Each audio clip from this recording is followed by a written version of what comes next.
आज एक बार फिर बाबूजी क्लासेज में आप सभी का वेलकम। आज फिर एक बार हम इसको एक्सरसाइज 3.3 को ही लेते हैं, चैप्टर 3 है और इसकी बहुत ही मेन प्रॉब्लम है, जो सबसे ख़ास सवाल है उसको आज मैं ले रहा हूँ। और ये लगभग बड़े नंबर्स में आता है, अक्सर पेपर में पूछा जाता है। 6 नंबर की जो प्रॉब्लम होती है, 6 नंबर का सवाल जो होता है उसमें ही आता है। तो इस सवाल को समझिएगा, क्योंकि ये सवाल आप अगली एक्सरसाइज में भी देखेंगे और ये कई सवाल हैं इसके अंदर, इस चैप्टर के अंदर, तो इसको ध्यान से देखिएगा। हालांकि ये सवाल थोड़े से द्विघात समीकरण में भी जाएंगे अगले चैप्टर में। तो यहाँ पे पहले सवाल देख लेते हैं। एक नाव 10 घंटे में 30 किलोमीटर धारा के ऊर्ध्व प्रवाह तथा 44 किलोमीटर धारा के अनुप्रवाह जाती है। 13 घंटे में यह 40 किलोमीटर ऊर्ध्व प्रवाह तथा 55 किलोमीटर अनुप्रवाह जाती है। शांत प्रवाह में नाव की चाल ज्ञात कीजिए। एक नाविक है जो नाव चला रहा है पानी में, नदी में, समुद्र में। तो यहाँ पे देख लेते हैं किस तरीके से ये कहानी है, किस तरीके से इसकी थ्योरी है। तो सबसे पहले हम देख लेते हैं कि दो चाल यहाँ पे हमें माननी पड़ेगी, एक नाव की चाल और एक धारा की चाल। धारा मीन्स पानी की जो चाल है। तो माना हम लेंगे यहाँ पे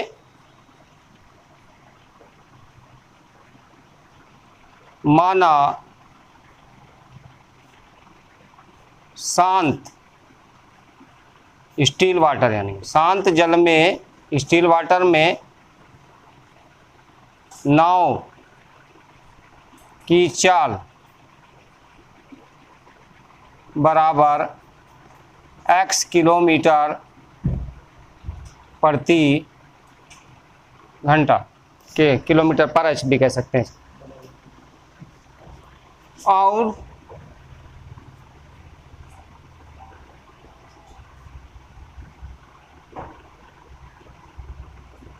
धारा की चाल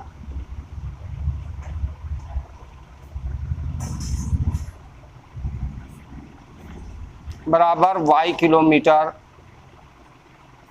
प्रति घंटा।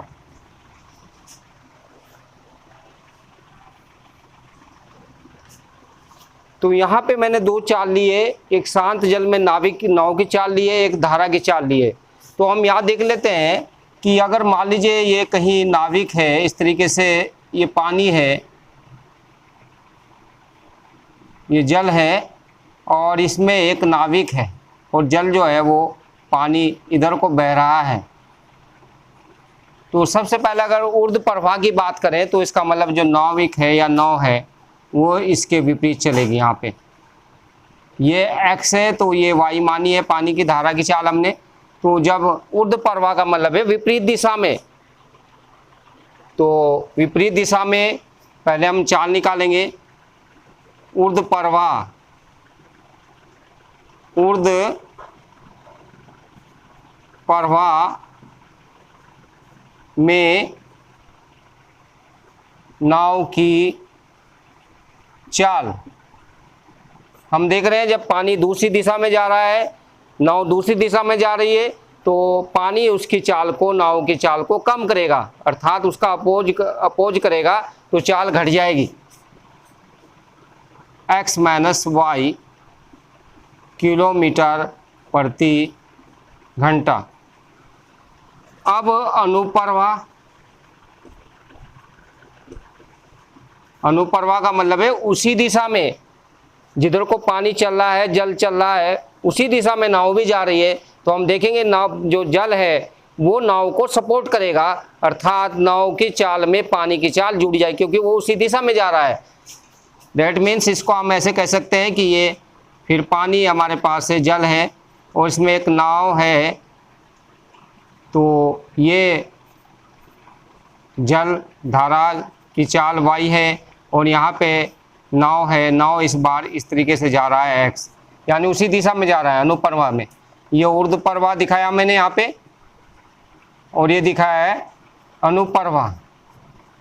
अनुप्रवाह का मतलब उसी दिशा में।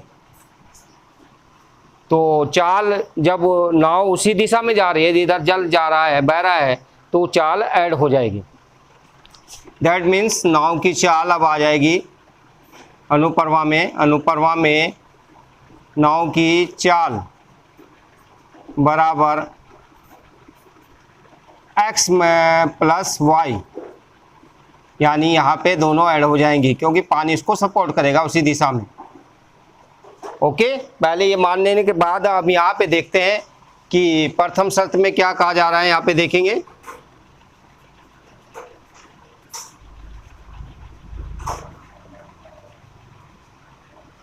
केस फर्स्ट, 10 घंटे में 30 किलोमीटर, एक नाव 10 घंटे में 30 किलोमीटर धारा के ऊर्ध्व प्रवाह, तो और 44 किलोमीटर धारा के अनुप्रवाह जाती है। तो पहली तो यहाँ तक होगी बात। तो यहाँ पे हम जानते हैं कि एक सूत्र हम देखते हैं, यहाँ पे सूत्र है हमारे पास, समय बराबर दूरी बटे चाल। इस सूत्र का इसमें इस्तेमाल करेंगे। समय अगर हमें निकालना हो और दूरी हमें दी हुई हो चाल, तो हम समय बराबर कह सकते हैं दूरी बटे चाल। तो यहाँ पे 30 किलोमीटर धारा के ऊर्ध्व प्रवाह, तो दूरी हमारे पास 30 किलोमीटर है और चाल हमारी ऊर्ध्व प्रवाह में नाव की जो चाल है वो x माइनस वाई है। इसको यहाँ लिखेंगे चाल यदि। इसके बाद प्लस दो समय है, एक पहला T1 है, पहला समय है 30 अपॉन x माइनस वाई यानी ऊर्ध्व प्रवाह में, और दूसरा जो है अनुप्रवाह दिशा में कितनी दूरी चल रही है वो दूरी 44 किलोमीटर, और चाल यहाँ पे हमारी अनुप्रवाह दिशा में x प्लस वाई है। तो इसको हम यहाँ लिख लेते हैं और समय जो है ये हमारा 10 घंटे है। ये फर्स्ट समीकरण बन गया आपकी। दूसरी शर्त में आएंगे आप, केस सेकंड,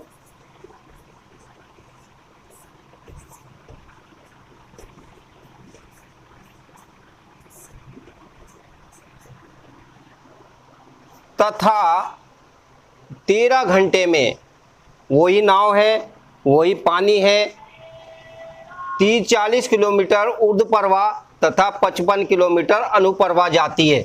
यानी अब ऊर्ध्व प्रवाह में जो डिस्टेंस है वो चेंज हो गई है और अनुप्रवाह में भी डिस्टेंस चेंज हो गई है, और इसी साथ साथ में समय भी दो कुल मिला के चेंज हुआ है, पहले 10 घंटे तब 13 घंटे। तो ऊर्ध्व प्रवाह में दूरी समय निकालते हैं, तो समय बराबर दूरी बटे चाल आप देख रहे हैं। तो ऊर्ध्व प्रवाह में आपका जो डिस्टेंस है वो चल रहा है 40 किलोमीटर, यानी कि 40 बटे चाल ऊर्ध्व प्रवाह में हम देख रहे हैं x माइनस वाई है, अपोज करेगी चाल, धारा की चाल नाव की चाल को, तो x माइनस वाई, फिर प्लस दूसरा समय आएगा, ये अनुप्रवाह वाला समय है जब उसी दिशा में चल रहा है नाव, तो ये है डिस्टेंस 55 किलोमीटर और चाल हमारे पास है अनुप्रवाह में x प्लस वाई, और कुल मिला के दोनों समय मिला के होते हैं हमारे पास 13 घंटे। अब समीकरण 1-2 हम देख रहे हैं थोड़ी सी कॉम्प्लिकेटेड आई है, क्योंकि यहाँ पे दोनों समीकरणों में दोनों चर मौजूद है। पहली में एक्स वाई बटे में है, दूसरे में भी एक्स और वाई बटे में है। तो यहाँ पे इस तरह की समीकरण को हल करना भी एक विधि है, उसको देखते हैं। तो यहाँ पे सबसे पहले हम क्या करते हैं, x माइनस वाई, पहली समीकरण में x माइनस वाई का जो गुणांक है वो 30 है और दूसरे में x माइनस वाई का गुणांक 40 है। तो यहाँ लिख देते हैं हम समीकरण, गुणांक बराबर करेंगे, एक में 40 से एवं समीकरण 2 में 30 से गुणा करने पर, देखिएगा कैसे गुणा करते हैं, 40 की गुणा पूरी में करेंगे समीकरण 1 में, तो यहाँ पे आता है आपका, देखिएगा 40 गुणा 30 में करेंगे तो 1200 आ गया, upon x minus Y already है ही हमारे पास, प्लस 40 की गुणा इसमें करेंगे 4 चौक 16, 4 चौक 16 और 1 17 और 0 के 0, और अपॉन x प्लस वाई, फिर ये 40 की गुना इसमें भी जाएगी 10 में, तो 40 गुणा 10 दैट मीन्स 400 आ गया। ये नई समीकरण 3 आ गई है हमारी। अब आएंगे 30 की गुणा करेंगे समीकरण 2 के प्रत्येक पद में, तो यहाँ से देखेंगे 30 की 40 में करेंगे तो 1200 ही आएगा। तो ये x माइनस वाई, फिर प्लस यहाँ पे लेंगे 30 की गुणा, पहले 3 के करेंगे, 3 पंजे 15, 3 पंजे 15, 1 16 और 1 0 आएगी आपकी। तो upon x plus Y is equal to 13 39 390, ये समीकरण 4 आ गई।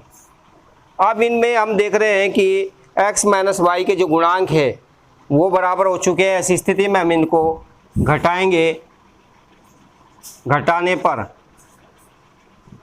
यहाँ पे इसका चिन्ह आएगा, प्लस है तो माइनस आएगा, ये प्लस है तो माइनस आएगा, ये प्लस है तो माइनस आएगा।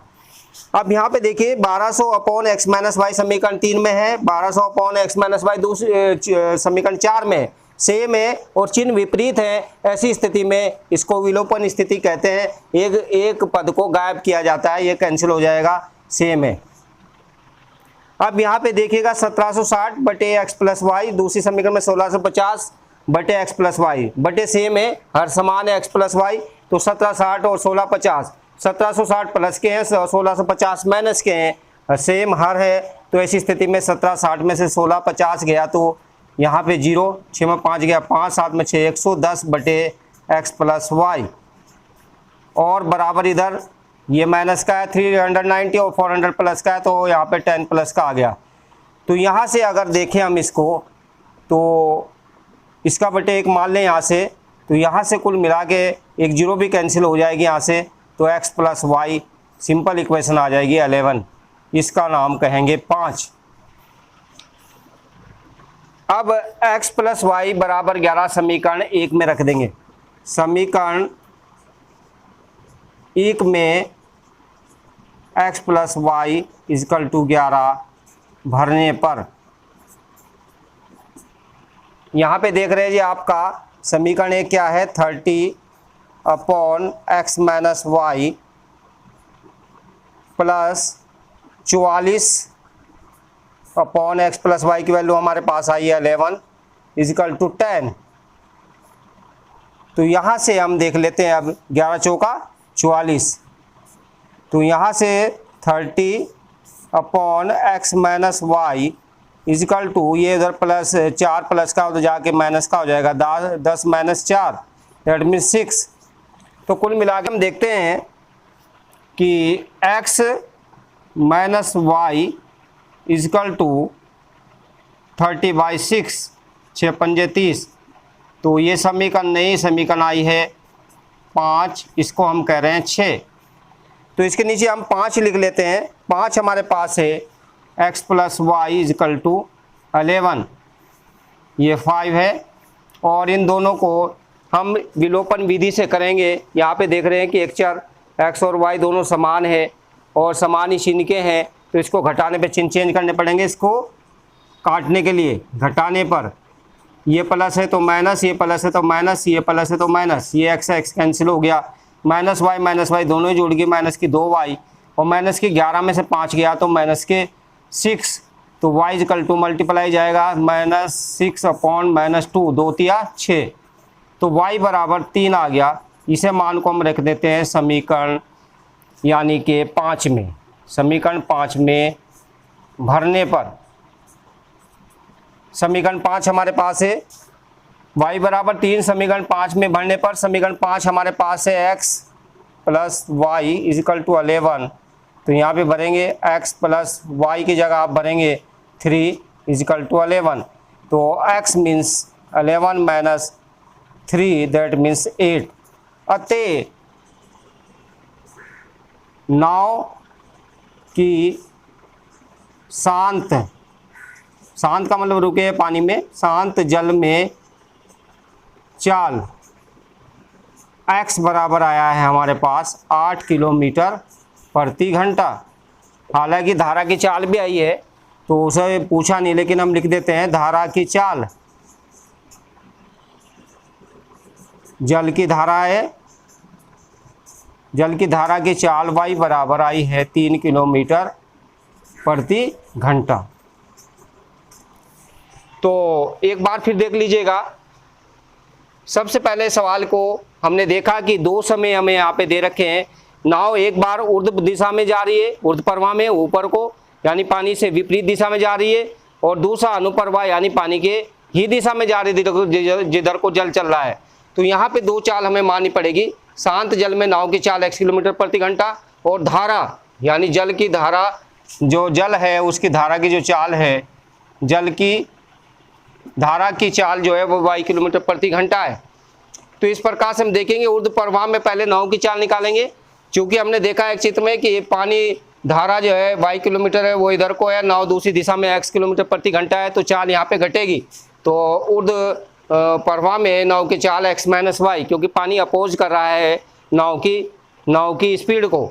तो इस प्रकार से अनुप्रवाह में पानी इसको सपोर्ट करेगा, हेल्प करेगा, उसी दिशा में है, तो नाव की चाल पानी की चाल में जुड़ जाएगी x प्लस वाई किलोमीटर प्रति घंटा। तो इस प्रकार हम देखेंगे प्रथम शर्त में पहले 30 ऊर्ध्व प्रवाह दिशा में और 44 अनुप्रवेश दिशा में जा रहा है 10 घंटे में। तो हम जानते हैं समय जब निकालना होता है तो दूरी बटे चाल का सूत्र लगाया जाता है। तो दो समय है, पहला समय है ऊर्ध्व प्रवाह दिशा में नाव कितना समय ले रही है 30 बटे x माइनस वाई, और फिर अनुप्रवाह में यानी दूरी 44 है और जो चाल है अनुप्रवाह दिशा में वो x प्लस वाई है। तो ये T1 plus T2 is equal to 10, यानी ये आ गया। इसी प्रकार से दूसरी शर्त में भी जो हमारी दूरी है वो बदली है, ऊर्ध्व में जो प्रवाह में 40 है और अनुप्रवाह में 55 है। तो इस प्रकार ये दोनों समय मिलाकर भी 13 घंटे है। तो दो समीकरण बनी। समीकरण एक में 40 से गुणा कर दे x माइनस वाई के गुणांक बराबर करने के लिए, और दो में आपको 30 से गुणा करके ये दो समीकरण हमें दिखाई दे रही 3 और 4। इस प्रकार इन दोनों को घटा लेते हैं, क्योंकि x माइनस वाई वाला जो पद है 1200/x minus Y, 1200/x minus Y 3 और 4 में है, सेम है, चिन्ह बदल जाएंगे, माइनस हो जाएगा, माइनस हो जाएगा, माइनस हो जाएगा। ये पहला जो है कट जाएगा, 1760 में से 1650 जाके 110 बचेंगे, और नीचे हर x प्लस वाई समान है। इस प्रकार 390 400 में जाएंगे, 10 आ जाएंगे, 0 0 कट गया, x plus y equal to 11, यानी समीकरण 5 आ गई। इसी प्रकार से x प्लस वाई जो है वो हमारे पास 11 आया है ये, तो इसको भर देंगे समीकरण 1 में। तो यहाँ 1 में भर रहे हैं तो यहाँ पे 44/11 आ जाएगा, 30/x माइनस वाई प्लस 44/11 बराबर 10। तो इसको हमने देखा 30/x माइनस वाई, ये 4 आ गया, 4 उधर जाकर माइनस हो गया, फिर x माइनस वाई जाके 30/6 यानी 5 आ गया। दो इजी सी समीकरण आई है बहुत, x माइनस वाई बराबर 5, x प्लस वाई बराबर 11। तो इसको जो है हमने विलोपन विधि से हल किया। यहाँ पे x समान है और समान चिन्ह के हैं, गुणांक भी समान है, तो इसको घटाने पे माइनस हो गया, ये प्लस y का चिन्ह माइनस हो गया, फिर ये 11 का भी प्लस है तो माइनस हो गया। तो x माइनस है प्लस है कैंसिल हो गया, दो y माइनस का y है माइनस y का, दोनों ऐड हो जाते हैं माइनस, तो माइनस 2y, और यहाँ पे 11 में से 5 चले गए, माइनस के 11 थे, माइनस के 6 बच गए, तो y बराबर -6/2 यानी 3 आ गया। y बराबर 3 समीकरण 5 में भरने पर हमने 5 को उठाया, x प्लस वाई बराबर 11, तो यहाँ 3 भर दिया y की जगह, तो ये आ गया x बराबर 8। नाव के शांत जल में जो चाल है वो x है माननी थी हमने, वो 8 किलोमीटर प्रति घंटा ही है, यही पूछा था, लेकिन हमने साथ साथ में जल की धारा की चाल भी y बराबर 3 किलोमीटर प्रति घंटा लिख दी है।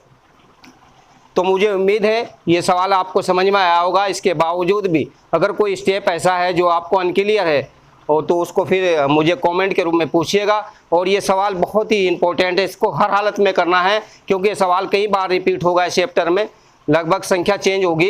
ये 6 नंबर की प्रॉब्लम है, तो 6 नंबर की प्रॉब्लम को आप समझ सकते हैं कि कितनी यानी कि जिम्मेदारी से करना है। तो अगर ये वीडियो पसंद आई है तो इसको लाइक कीजिएगा, और साथ ही साथ सभी दोस्तों में शेयर भी कीजिएगा, और बाबूजी क्लासेस चैनल को सब्सक्राइब भी कीजिएगा।